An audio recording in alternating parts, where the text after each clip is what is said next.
Now let's see one more example on deletion from B plus tree. So in this example we shall see the case where when we try to delete a key from the leaf, the same key might be present in the non-leaf as well. Then we have to deal with that situation. So I'll just show you how to do that. Now let us say I want to delete 45 from this tree.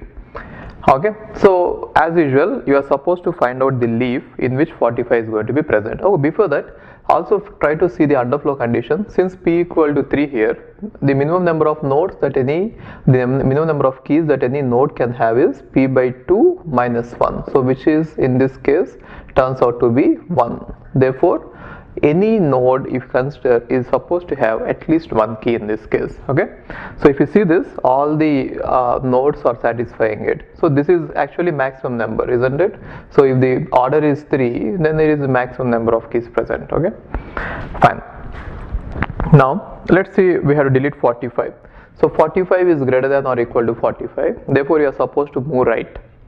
Okay, now you can clearly see that this is a case where the key which you wanted to delete is also present in a non-leaf along with the leaf, right? Now let's come to the right. Okay, 45 is less than 49, so go to the left. So this is the leaf in which 45 is present. So you are supposed to delete 45 from this leaf. Okay, so let's say I'm deleting it. Yes, 45 is deleted. Now there is an underflow clearly, which means the node is not having the minimum number of keys required, which is 1. Now what you could do is just try to see if there are any siblings from which you could borrow an element and rearrange it. Yes, here we have a sibling from which I could borrow one of the element, right? So let us say here I am borrowing 49. So 49 is borrowed from here and I am going to have it here, right? Now after you borrow, just see this one is going to fail, isn't it? Now how to deal with this situation is take the smallest one from the right subtree and you place it there, right? So right subtree of 49 is this one. Take the smallest element there, which is 50. You can just place it here so that the property of B plus tree will still be valid, right?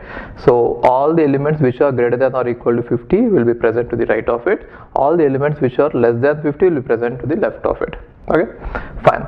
And now we have dealt with the underflow, but still one more condition is remaining, so that this particular element which you have deleted is also present in the non-leaf. Now how to deal with this one is, now you can go to the right side and see the smallest one. Smallest one is 49 and you can replace it over there, right? Which means instead of 45 I can have 49.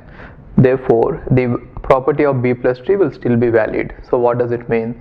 All the keys which are greater than or equal to 49 will be present to the right of it, and all the keys which are less than 49 will be present to the left of it. Alright, so that is how you should deal with it, right?